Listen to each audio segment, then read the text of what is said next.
All right, hello everybody. KVUE Chief Meteorologist Hunter Williams here. Wanted to do another update on Hurricane Milton, which has officially made landfall. We are watching this from here in Austin, Texas, obviously in central Texas, and for the entire state, there will be no impacts whatsoever from Milton, but our thoughts are with those in Florida being impacted by this storm. So the official landfall, it was earlier this evening.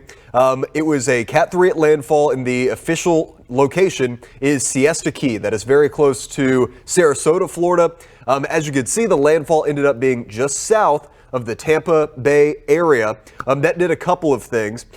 Most importantly, it positioned the greatest push of storm surge just on the south side of Tampa Bay. So we'll talk more about some of the implications of that. What it did not do, though, was avoid any of the wind impacts for St. Pete and for Tampa. There's actually an extreme wind warning in effect right now. This goes through 9:30 on Wednesday.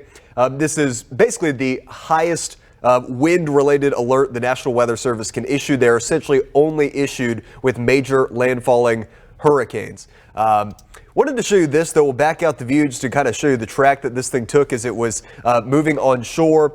The center has now crossed over the west coast of Florida. That rain shield goes from Tampa out to Orlando, and even on the far edge of things, Jacksonville is getting some rain right now. Earlier today, this has been another big national story. In addition to the storm surge, there were dozens and dozens of tornado reports. I believe that there were over 130 tornado warnings issued. That's not mean 130 tornadoes, but 130 tornado warnings. And these are all of the reports.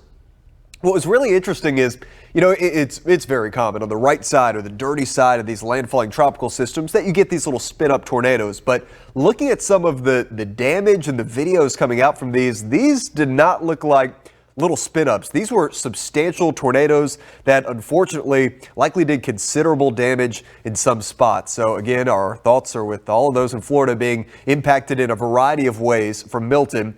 Another impact is going to be the rain threat even as this storm moves inland, a rare high risk for excessive rainfall through the rest of today and through tonight. That includes Tampa, and then as the storm moves farther inland and eventually off the east coast of Florida, Orlando, Daytona Beach, places like that, dealing with a very significant flood risk. Let's talk storm surge here. Again, as we mentioned at the top of this update, fortunately, Tampa avoided the worst of the storm surge, and that's because of the way the winds are positioned relative to the movement of the system onshore. So it is the right front quadrant of the storm, which is where you get that strongest onshore push. Remember, storm surge, that's just the accumulated water that builds up with these systems that gets pushed onshore from the Gulf of Mexico. So where the core of the system moves onshore, and in this case down to the right, that is where you get that strongest onshore flow. So that's where the heaviest storm surge concern is. But as soon as you go on the north side of the system, well, remember the way the winds wrap around, now all of a sudden you have offshore flow, which means there's a much less significant threat from storm surge, which is why the track being just south of Tampa Bay was important. But here was the last peak storm surge forecast that we got from the Hurricane Center. Again, now this event is unfolding. So here in the coming hours and the coming day or so, we'll see what exactly plays out. But what the Hurricane Center was forecasting is 9 to 13 feet of peak storm surge from Sarasota down closer to Fort Myers, and then 8 to 12 feet for the Fort Myers area.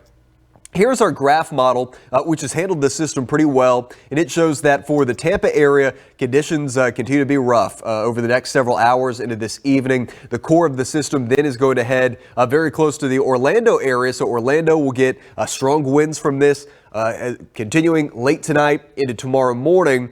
Then we'll also have to watch some really strong winds to develop on the backside of the system as it exits the east coast of Florida, as it kind of evolves into more of a post-tropical system. As we get into the day tomorrow by noon, I think things should be really improving for the Florida Peninsula as the system moves back over the open Atlantic. So this is the final forecast cone, which has it still a tropical storm by 3 p.m. tomorrow on Thursday.